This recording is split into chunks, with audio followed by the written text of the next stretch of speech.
Welcome to Market Catalysts. I'm Julie Hyman. We're 30 minutes into the U.S. trading day. Let's get to the three market catalysts we're watching this hour.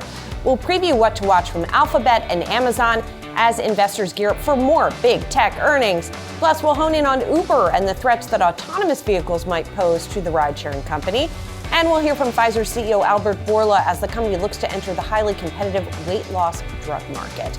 Let's take a look at the major averages because the action today continues to be quite interesting here. We really have a divergence between the Dow and the NASDAQ. The Dow gaining a little more than 80 points, almost a fifth of 1%. The S&P 500 down about a third. And then you've got the NASDAQ down 0.9 of 1% because of a continued sell-off in software stocks. We'll get to that in just a second. But do want to point out also the action that we are seeing in Bitcoin. We're going to dig into this a little bit later in the show. It is now remaining below 75,000. If you remember, we talked about this yesterday with our Jared Blicker, who said $75,000 was really an important level for Bitcoin, and whether it can sort of bounce above that level, whether it remains below that for quite some time, will be important from a technician's perspective, as Jared is one of those. You see here the declines that we've seen in Bitcoin year to date, and we've seen that ripple effect throughout crypto stocks as well.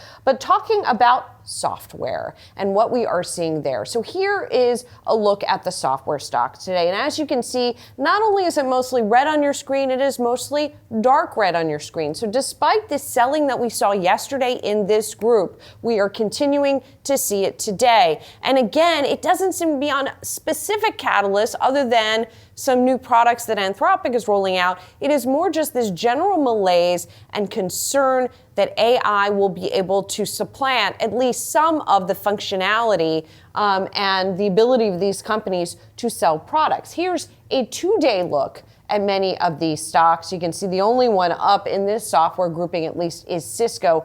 Otherwise, we've got pretty deep red across the board, including from Microsoft. Let's look at a year to date as well. Again, deep red across the cohort of these types of stocks. Now, is it beyond just software stocks where we're seeing selling? Yes, in fact, it is. We're seeing really the selling spread across technology. It's not universal, but it's pretty broad here. Apple, an outlier, it's up 2.4% today, but you've got the chip makers down. NVIDIA is off by 2%. It fell yesterday as well. Meta is off by 3%. And then we have got more big tech earnings coming this week. We've got Amazon coming. We've got Alphabet coming. Alphabet after the close today. And both of those are also lower. Over, again, maybe there's concerns about valuations, concerns about what this landscape is going to look like a year from now, 5 years from now, 10 years from now, when we see AI more entrenched and integrated into business processes in particular. So we're watching all of this activity very closely. There's another stock we got to talk about, an individual that was out with numbers today. That's Uber. The shares are under pressure, the company giving a weak profit outlook. Our next guest is neutral on the stock. He's cautious, warning that AV, autonomous vehicle disruption, could hit the industry. Joining us now, Scott Devitt, equity research analyst at Wedbush Securities. He covers e-commerce and online travel. Scott, you've got a neutral rating on Uber, a $78 price target. We're going to talk to you about broader tech in a moment, but I do want to start with Uber here. They also had a CFO change. But I'm curious what you think of the numbers and what it says about what Uber's expecting in terms of demand. Well, good morning, Julia. So the results, the quarter was strong. I mean, this is a company that's growing bookings 22%, revenue 20%, EBITDA 35%. Guidance was in line. I think the first kind of issue that I would highlight is the company's not beating expectations the way that it was, coming out of the pandemic anymore. They're kind of reporting inline results, but those results are quite good, which brings to this broader topic of like what the real issue is, which is how Uber's business model evolves as AVs become a larger percentage of total rides in coming years. And I think Uber has a view, which is that it'll be very fragmented and that Uber will very much participate in the growth of AVs over time. Our view is a little bit different, which is that supply will become much more concentrated and potentially controlled by vendors like Waymo and Tesla that operate outside of Uber's ecosystem. And that could be problematic in terms of taking market share away and in terms of degrading Uber's overall take rate. So it's a it's a kind of it's a tug of war back and forth between bulls and bears on this stock around the very good short-term results and that longer-term risk. And the company, this new CFO appointment they made, Balaji Krishnamurthy, who had been an internal hire, who they've now promoted, he seems to be an autonomous vehicle guy, or he's been a big proponent of that strategy at the company. Is there a way for Uber to participate here, or do you think just by the very nature of and structure of the company that the autonomous vehicle operators are going to be the winners here? So it's a topic that would take hours to fully go through, but I'll distill it down to 30 seconds, which is that it comes down to whether one believes that there will be autonomous vehicles provided by an endless number of vendors, like all OEMs over time, and things like NVIDIA technology will be integrated into vehicles. I think to me that's a little bit far-fetched. I think the technology itself is the differentiator, which is why we're seeing purpose-built vehicles like Waymo, and then very unique technology companies like Tesla building capabilities in. And so it comes down to this kind of fragmentation discussion, which would lend itself to supply fragmentation and more inventory going into Uber's system, and supply concentration, which is the Waymo, Tesla, Baidu, thesis that would extract inventory away from Uber's system. And it's really as simple as that, although it's a lot more complex. But because nobody knows, it's just like this broader topic of tech stocks right now. Nobody really knows how a lot of these topics are going to play out. And so it's really the sentiment at the market at any given point in time that's driving the stocks. Scott, I'm glad you brought that up. Let's talk about that broader sentiment, because I think that's really come to the fore over the past couple of days. As I was talking about earlier, software has certainly led the way downward, but it has gone well beyond that at this point when you've got chip stocks and other big cap tech stocks, the hyperscalers themselves, that are falling. What do you think has really changed in terms of sentiment? What do you think that the trigger has been, or do you think it's just sort of just concerns in the background that are going on here? So the flip of the calendar, A, B, the back and forth between NVIDIA and OpenAI is a factor. C, I think Claude, plugins, and otherwise these kind of features and functionalities that are being displayed in OpenAI as well, that could, at least in theory, displace, incumbents. Those are, and then fourth, elevated valuations, because we've had, 5 of the past 6 years have been up. The markets have moved significantly since the pre-pandemic period, and we've had 3 very strong up years. So it's a combination of all those factors. And right now, it's it's this kind of shoot first, ask questions later.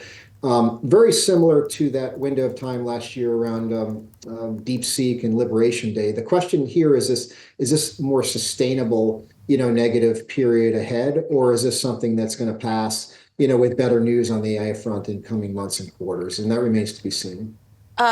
Well, what do you think? It does remain to be seen, but we've got, earnings coming from 2 more of the hyperscalers this week in the form of Alphabet and Amazon.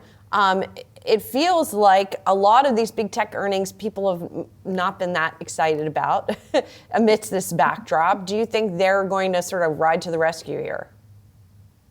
I think that, and let me add a fifth. It's Kevin Warsh and the reduction in the Fed balance sheet. That's another factor in terms of this restricting liquidity and higher multiple names. So with that, as the backdrop, I do think we're still relatively early in this technology cycle, and there will be winners and losers.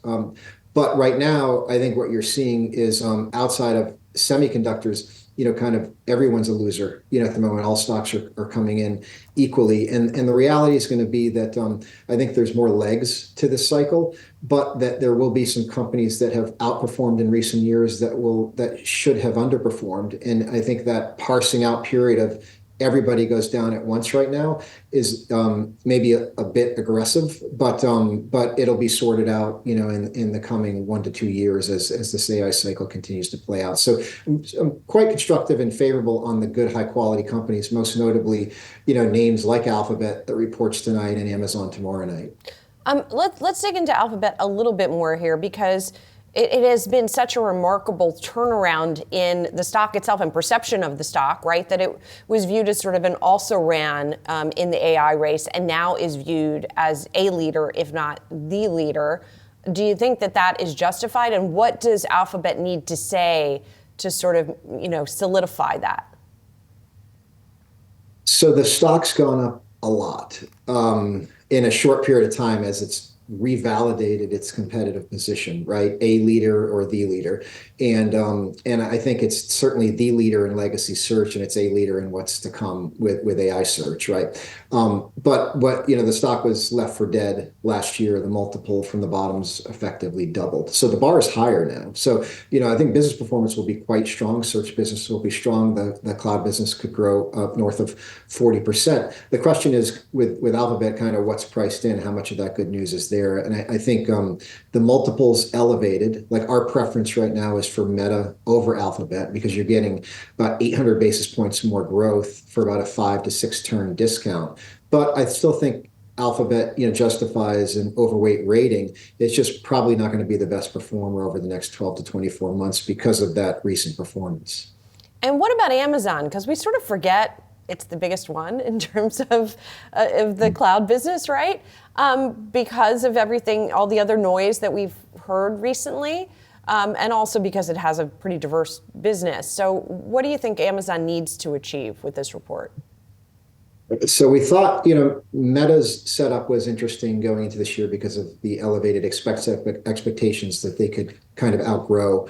I think that box has been checked. But Amazon, coming into this year is our best idea for the 12-month period. And that's because they've got 3 distinct but interconnected businesses in the retail advertising and AWS. And 26 is going to be the first year in a while where they're all firing on all cylinders. And AWS finally, with the release of the Project Rainier and Anthropic, putting more workloads on AWS, you're going to see a $150 billion top line business accelerate this year from the upper teens into the mid 20s. And in line with that, the advertising business, retail business have already been doing well. So the collection of assets all performing at the same time and a 2 to 3 year period of relative underperformance, we think sets Amazon up for a 30% plus year in terms of stock performance.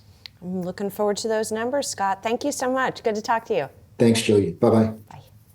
Coming up, what is next for the AI trade? We'll look into what investors need to look out for in this latest tech rotation. Stay tuned. You're watching Market Catalysts.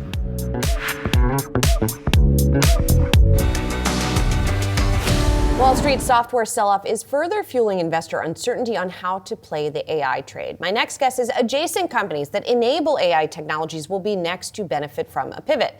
Let me bring in Jennifer Grancio. She's global head of distribution at TCW and an experienced investor in these kinds of areas. Good to see you, Jen. Thanks for being here. Great to be here. So it's really interesting because there has been this sort of picks and shovels thesis around AI. And as we have seen this recent sell-off, some of that stuff has been affected to varying degrees. But what do you think is does the thesis remain around those types of adjacent plays to AI? At TCW, we think absolutely. And so AI is going to take many, many decades to unfold. And then what goes with AI as a natural partner is more electricity, more power of all kinds.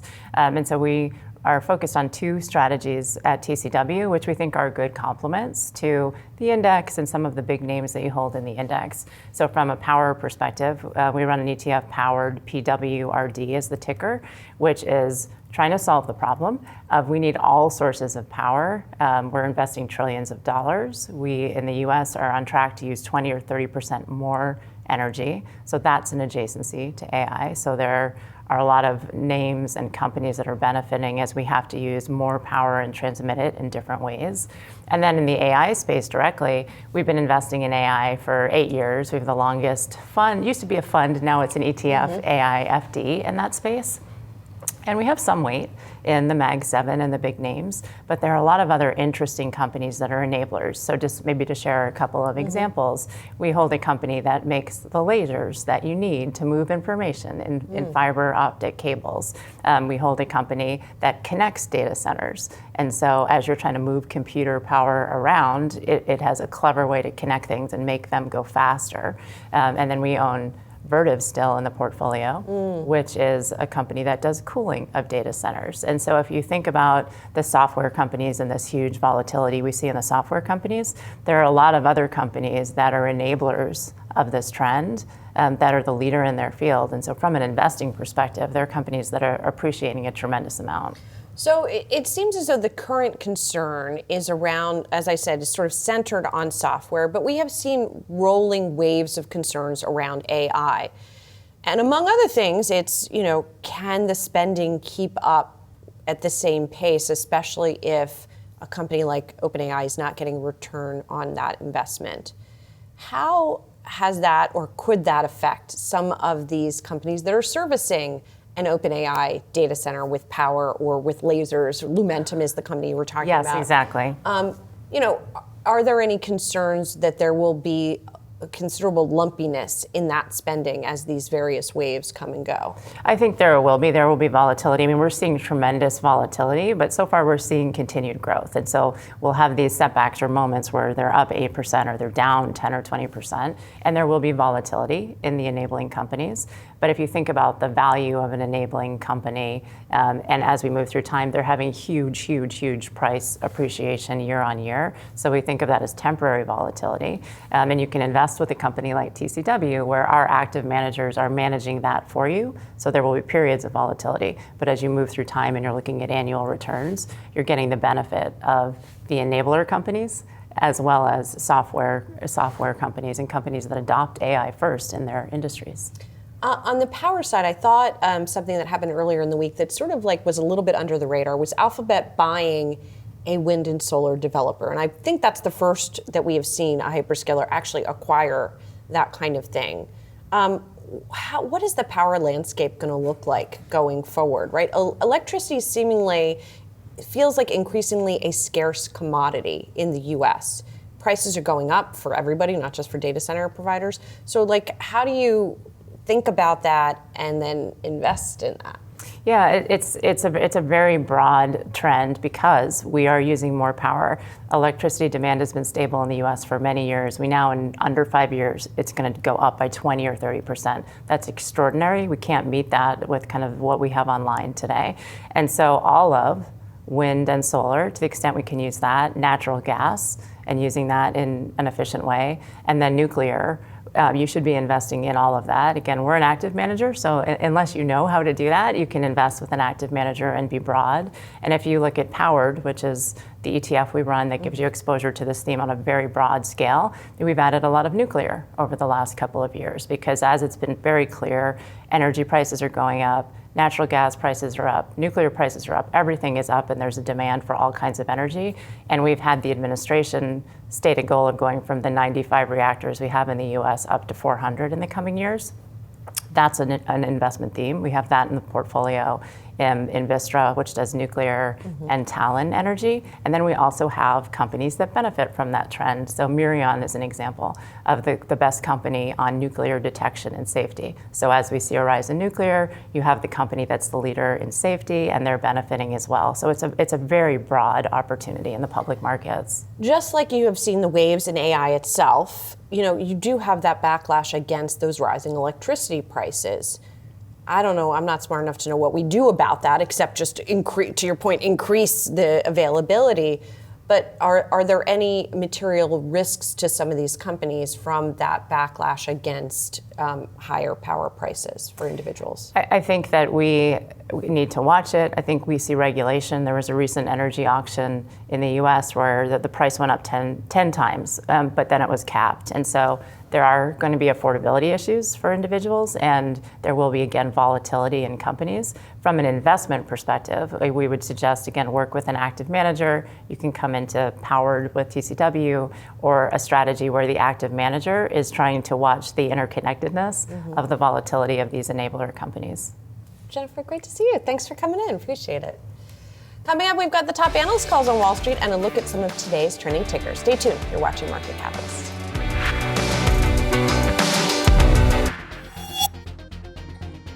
Welcome back to Yahoo Finance. I'm Brooke Tamama. We're live at the NASDAQ this morning. Let's turn now to some of today's top analyst calls on Wall Street. This morning, we're watching shares of Supermicro, Chipotle, and the retailer Five Below. First up, let's take a look at Supermicro because Raymond James lowered its price target on the stock to $35 from $50. The analyst cited margin pressure and increased input costs, primarily for memory, as challenges for the company. The current 12-month price target on the street is now $45.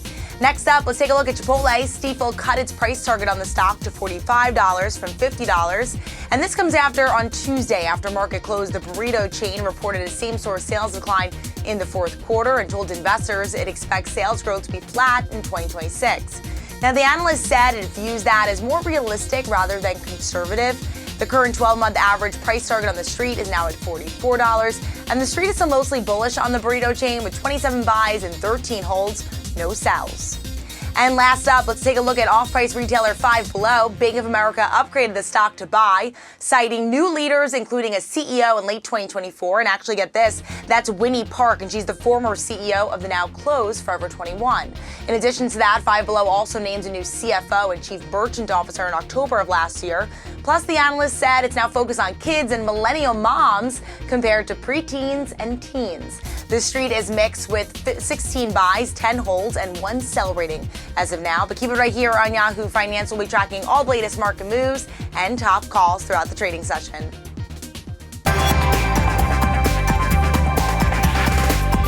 Now time for some of today's trending tickers. We are watching Texas Instruments, Enphase Energy, and Boston Scientific. First up, Texas Instruments. It is buying chip designer Silicon Labs in a $7.5 billion deal. That's the biggest acquisition for TI since 2011. It's expected to take a little while to close, the first half of next year. Markets data editor Jared Blickery here with me now to chat through this and others. So interesting that TI is making it's been a while. Yeah, it has. And so this is going to be $231 cash for the stock of Slab. That's a ticker there, and we'll look at this charts in a second.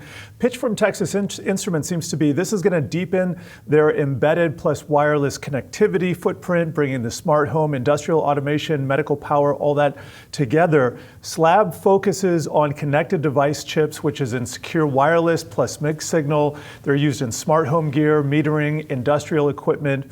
And why does this fit? Well, I think Texas Instruments is basically saying we can make these chips ourselves at scale. Texas Instruments has fabrication. Slab doesn't make their own chips, as a lot of companies don't. And then TI can cross-sell those to some of their other customers, corporate, otherwise. So as you said, this is probably not going to close until next year, first half of 2027. And Texas Instruments says it needs about $450 billion in annual manufacturing operational synergies within 3 years after the close. So there is some integration risk here. And if we go to the charts, we can see TI or TXN only down about 1.5% intraday. This is going to take a lot of cash on their part, as we outlined. But let me show you the 5-year chart. I think they're up about 25-30% this year, but they've just been in this trading range, especially over the last few years, and it looks like they're trying to break out. Not going to probably do it today, but if things go progressively well, we'll see. Maybe they could break out of here. Then let's take a look at Silicon Laboratories, and in this one day, because the stock is up 49% today alone, it would have been break even, but here it is, right back up at the highs that we saw in 2022. And I'll show you a max chart too, so you can see just been kind of trading in a range since the pandemic. And that about does it for my notes there. Interesting. And it's also interesting because this is not an AI chip deal, notably. Texas Instruments isn't AI, Right, it's the chips that go into like all all the other stuff. Yeah, and stuff we actually, really, really need on a day-to-day basis. Yes, exactly. So shows kind of a bet on that demand continuing. Next, let's talk about Enphase Energy soaring after the company topped fourth quarter estimates. It issued a strong forecast for the first quarter. It saw increased demand for solar and battery installations. Remember, the tax credit is expiring for solar in the summer for batteries at the end of the year. So just like it happened with cars when the tax credit was going to expire, there's a surge of orders ahead of that. And there you go. They got the surge, but then you got to look past that at a certain point. But investors not doing that today. Stock up pretty meaningfully. Let's just take a look at the stock first, since that's what we're talking about. On the Wi-Fi Interactive, up 41% today. I'll show you a 5-year chart though, and this isn't pretty because from the 2022 highs, it was down as much as I think 90%, maybe only 80%. But you can see over the last year, or over the last few months, it has risen off of those lows. And if you take out today's price action, I'm going to just kind of circle that there. Doesn't look like much, but this is a step in the right direction. So what does Enphase do? They build battery technology. So they build the microconverters. That's the box that converts solar panel output into usable home electricity, as well as home batteries and energy management gear. And as to the earnings, so they beat expectations, and the stock pop really about better than feared near-term outlook. So even with those tax credits coming, kind of evaporating in the near term. Q1 guide came in above street level, and management framed Q1 as the demand low point. So it kind of gets better from here. I think that's the big takeaway. Yeah, and that's something analysts were looking for. And I misspoke, by the way, that the battery storage tax incentives actually last through the end of the decade, not through the end of the year. So it's the rooftop solar leasing incentives that are going away this summer. And let's talk about Boston Scientific. Those shares are falling after the company issued a soft forecast for 2026. The medical device company's disappointing guidance overshadowing strong fourth quarter results. I had to do a little deep dive here because it was apparently the electrophysiology segment that was the most disappointing. This is something that they make pulsed field ablation. This is apparently gotta love biotech. I know. Apparently, it's a treatment for atrial fibrillation, and so that was the area that was most disappointing, according to some of the analysis I saw. Yeah, so I mean, they got the beat on the quarter. The guidance, the stock reaction is probably about the 2026 growth guidance stepping down versus last year's pace. Organic growth outlook 10 to 11%. This is slower than last year. EPS guide basically in line, slightly shy of the midpoint, depending on where you look, but not a huge deviation there. Traders focusing on the softer Q1 growth outlook, and also the company is heading into a big integration with a prior purchase. That would be Penumbra, and so that's kind of part of the backdrop as well. So let's go to the chart here, and I'll show you. They're down 17% today, so that's not pretty. Here's the year to date, and you can see they were already slightly negative here, but really in negative territory. Show you the 5-year, and this is a company that was, and let's actually go to the 10 years so we can see the full pandemic. This is a company that started taking off 21, 20 in the wake of the bear market that we saw in 2022, and has just kind of fallen off after the third quarter of last year. But still pretty good over the past, over the past year. Basically doubled over the last 5 years, including today's sell-off. Thanks, Jared. Thank you. Appreciate it. Coming up, Pfizer betting on long-term investments. You'll hear from the CEO after I talk to him about the latest tests for its weight loss shot. That's next on Market Catalysts.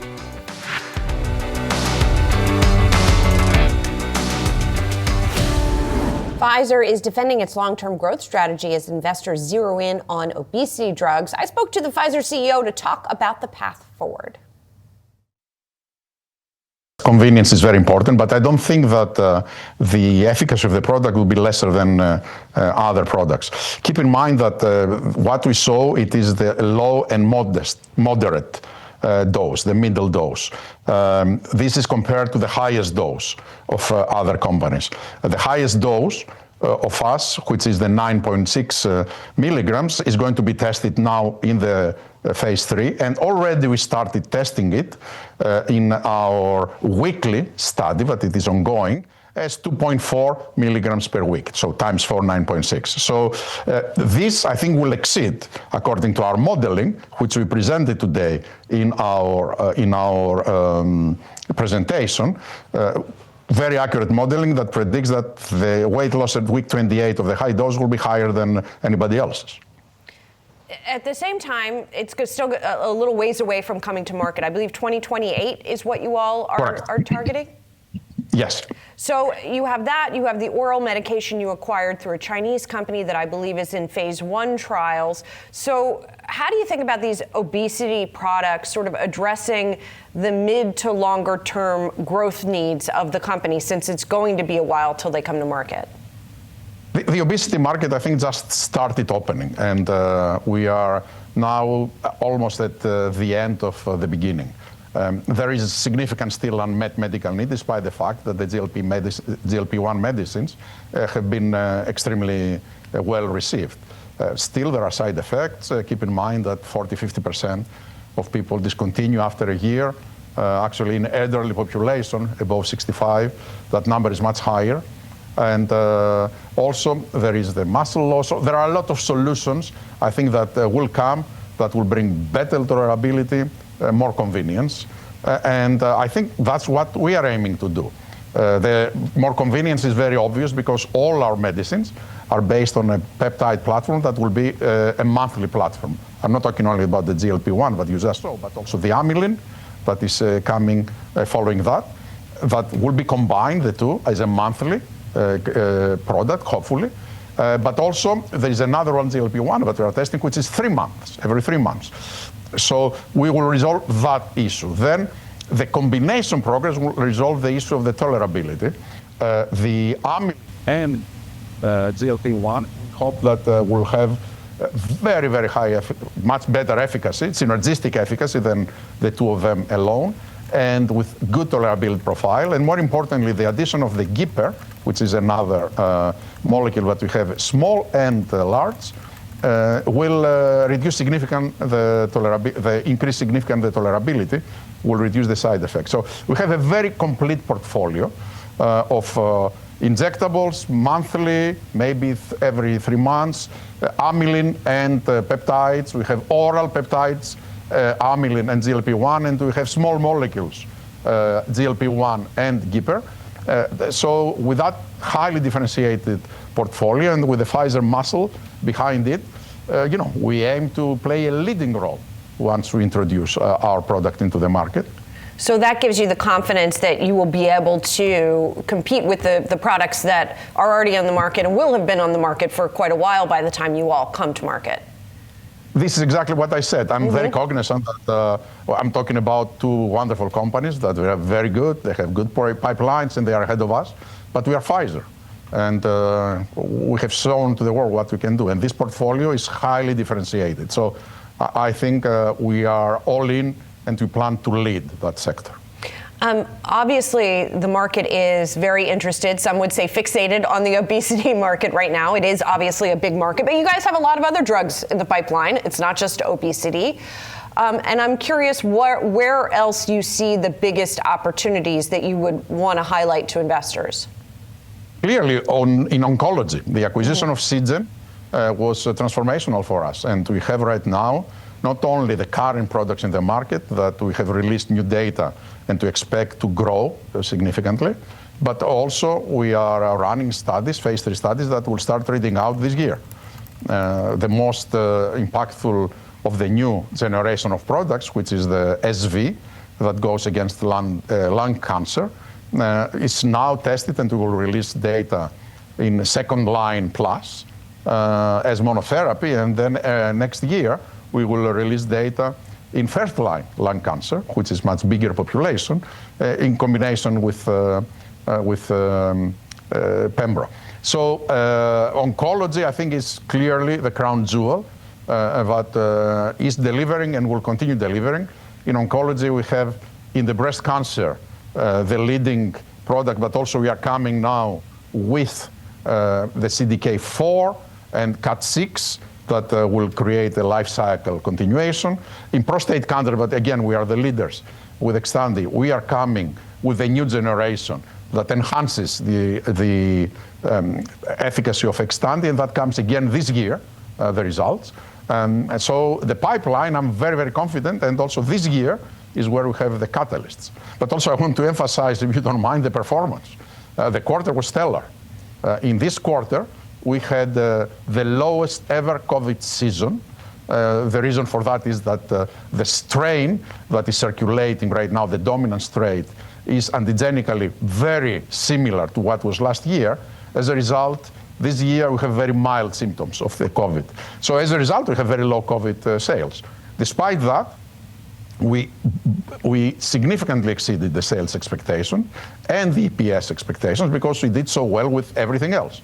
Our non-COVID business grew 9% this year. And if you take into consideration the new products, they grew 14%.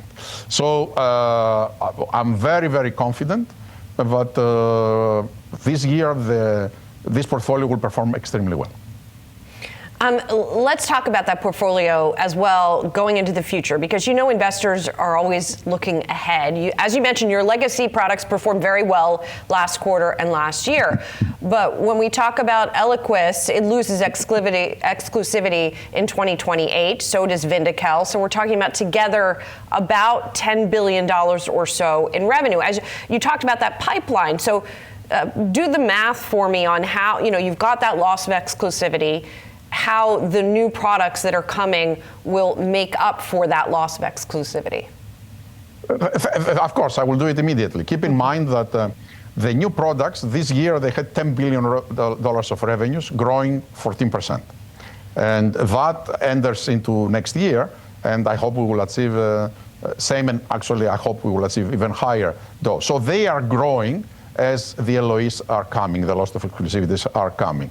And of course, we are going to add the pipeline. So despite the fact that we are going to lose $1.5 billion this year, we think we gave a guidance that pretty much we will be very close to flat. Actually, we are growing if you exclude that we reduce COVID, right? So COVID we took down from 6.5 to 5 billion, and we increased 1.5 billion everything else. So I think it is going to do well. Then the next year, the new products will have a much better contribution because, of course, their base is growing and will overcome partially at least the LOEs of 4.5 billion. And then post-28, we are going to enter into a period of industry-leading growth because of this base that remains and keep growing. We are adding new pipeline, and we don't have any products to lose exclusivity. The LOEs are one-time event. Goes down and then helps you demonstrate very strong growth. And finally, as we talk about investment to replace some of those LOEs, how are you thinking about balancing investment in research and development with business development or other acquisitions maybe, and then also focusing on paying the dividend, which I know you guys are committed to doing? Yes, in preparation of this period that we knew that is coming a long time ago, we invested significant amounts of capital, $80 billion we invested in acquisitions. The vast majority of the acquisitions that we did, just to overcome this LOE period, it is in three companies. It is one, it is the Seagen, the second is Metsera now, and the third, it is the Nurtec acquisition, the Biohaven, that we got into migraine. All three of them are doing extremely well. Sales of the first and the third, and Metsera pipeline progression. And I think that we were ready for it, and we did it. Now, going forward, clearly we still have firepower to do acquisitions or licensing, and we are going to use it strategically. Our dividend, we guarantee that we will maintain the dividend. We said multiple times that we don't have any plans right now to reduce the dividend. And we will continue investing in R&D. As you see, everything in our guidance goes down except R&D. R&D, we keep it at $11 billion approximately, and we keep creating, with the use of AI, significant efficiencies. So everything that we are saving in cost, in R&D and productivity, we reinvest in new products. And that's what investors should expect going forward. Albert, thank you so much for taking time. I know it's a busy day for you. Appreciate it. I always, I'm here for you, Julie. Thank you. I appreciate it. Thank you. Let's get a check on some of the other drug makers that we are watching today that have reported numbers. Eli Lilly coming out with a big positive forecast for the year, and the shares are reacting accordingly, up 10%. It said sales are going to rise as much as 27% this year to about $83 billion on the strength of its obesity medications. On the flip side, you've got AbbVie and Novo Nordisk's U.S. shares both heading lower. In the case of AbbVie, on the one hand, the company did come out with a forecast for this year for earnings per share that looks to be above analyst estimates. The company's been trying to revive its aesthetics business, which includes Botox. Botox sales last quarter a little bit better than estimates, but Juvederm lagged estimates. So that might be part of the reason we are seeing a little bit of a decline there. And then Novo Nordisk, in sharp contrast with Eli Lilly, is predicting a drop in sales of as much as 13% this year. And the company is really trying to combat some pricing pressure it's been under. At the same time, its oral medication to combat obesity was approved late last year. And the CEO said today that there have been more than 170,000 prescriptions for that new oral medication. So we'll continue to track all of those stocks. Coming up, with crypto continuing to sell off, we'll talk about what that means for ETF investors next.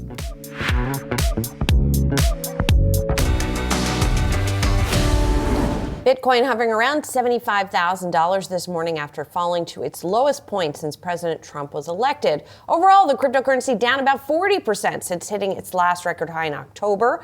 Investor Michael Burry warns that this could trigger what he calls a death spiral, writing, quote, "There's no organic use case reason for Bitcoin to slow or stop its descent." For more on what all of this means for investors who have put over $100 billion into assets into Bitcoin ETFs, let's bring in Mike Willis, Cyber Hornet ETFs co-founder and CEO, for this week's ETF report, brought to you by Invesco QQQ. Mike, thank you so much for being here. Obviously, this is what happens in crypto periodically, right? But now, as it's happening, it's got more participation than ever before. So what do you think the implications are from the drop that we are seeing in Bitcoin prices? Yeah, certainly a wider audience that's now currently invested in Bitcoin. So originally the OG Bitcoiners, they viewed Bitcoin as digital gold. The new investors still tend to look at it more as a tech stock. So you really have two ownerships in Bitcoin. And the OGers are hodlers. They're known for holding on for dear life, and they'll hold it through thick and thin because they believe it's the future. However, the newer buyers, the newer investors that view it more as a new technology, they're more swayed by these market pullbacks. So I think this 40% pullback in Bitcoin has shaken out a lot of retail investors who are exiting, and I think there's more institutional buyer. And so what do you think then are the implications for Bitcoin prices? I mean, we were just checking on Polymarket here to see what the odds are, where they put it at the end of 2026 here. And it looks like that there's more of a prediction that it's going to languish than it's going to rally. Yeah, I think when we hit 126,000, people were pretty excited that it'd be on its way to 200,000. When that didn't happen and it started to pull back to 100 and then down to 90,000, I think a lot of people that came in the 10s and 20s and 30,000 arena decided to exit because it didn't look like it was going to go to the next level. For whatever reason, I do think you always, whenever you invest in a new technology like this, and certainly cryptocurrencies, a retracement back to $50,000 wouldn't surprise me. And it's why we buffer our cryptocurrency holdings with the S&P 500. So we like to hold 75% S&P 500 and then work in a 25% allocation to crypto to enable our investors to get through these big drops, because they're going to happen. Some of the time, though, I mean, and I know the argument for a long time is that Bitcoin was sort of, as you pointed out, digital gold, or that it didn't have that correlation. But it kind of does have that correlation to tech stocks a lot of the time, right? And tech stocks, as tech stocks go, the market goes a lot of the time. So is that the most sort of effective hedge, if you will? Yeah, I do think it's being traded like a tech stock. And I think when you had I think we got up to 150 billion in the new Bitcoin ETFs. So now we're down to about $100 billion. But most of that money, I think, does view Bitcoin as a new technology. I think a lot of that money doesn't even understand exactly what blockchain is and what Bitcoin is. And the original Bitcoiners, of course, they understand that. So when Bitcoin would go up to 100,000 and come back down to 20,000, they're used to that. And they have a 10 to 20 year focus on the asset class. Whereas the new investors that have come into Bitcoin, I do think they view it more as a tech stock. I do think that's why it's correlated. But eventually, as more people learn the depth of Bitcoin and the background of it and why it is more accurate to be categorized as digital gold, then I think it'll start to price and bifurcate from tech stocks. But for now, it does trend with tech stocks. And so if and when that realization happens, if it does happen, wouldn't it then at that point just make more sense to hold Bitcoin? Yeah, Bitcoin is a long-term hold. We see it going to $1 million over the next decade. And so we want our investors to experience that run. But we understand that Bitcoin can fluctuate by 50% on any given month. So you have to be able to build a bridge for the current investors who aren't used to that type of volatility to weather those storms. Otherwise, they're going to get shaken out at the bottom and brought back in at the tops. So we use the S&P 500 index to do that, to kind of smooth the ride, and that's how we our methodology for keeping investors in for that 5 to 10 year time horizon. Mike, how important do you think the Clarity Act is going to be for the crypto ecosystem, not just in terms of sort of mechanically new products being introduced, et cetera, but also the effect on price? Do you think that there will be a meaningful effect on price? Yeah, I think there's all of the regulation that's coming out. Really, Julie, over the last year and a half, things have completely flipped because you can talk to any OG Bitcoiner, but really the U.S. regulatory environment was one of the most anti-crypto environments in any country across the entire globe. And remember, Bitcoin is a global product. There's countries all around the world implementing it, and it's good to factor that in. In terms of regulation now, since the new administration stepped in, we now have a pro-crypto Treasury, Commerce, SEC, Fed chairman. We'll have to wait and see. But in terms of Congress, I think Congress and legislation and more, in terms of the Clarity Act and some of these others that are out there, the regulations are going to.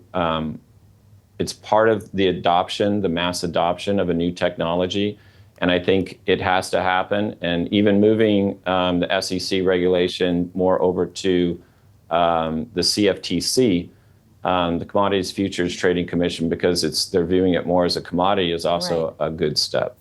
Mike, thanks so much. Appreciate it. All right. Thank you, Julie. And you can scan the QR code on your screen to check out Yahoo Finance's Prediction Markets Hub. It's powered by Polymarket. That's it for Market Catalyst. I'm Julie Hyman. Thanks for watching. More Yahoo Finance coming your way.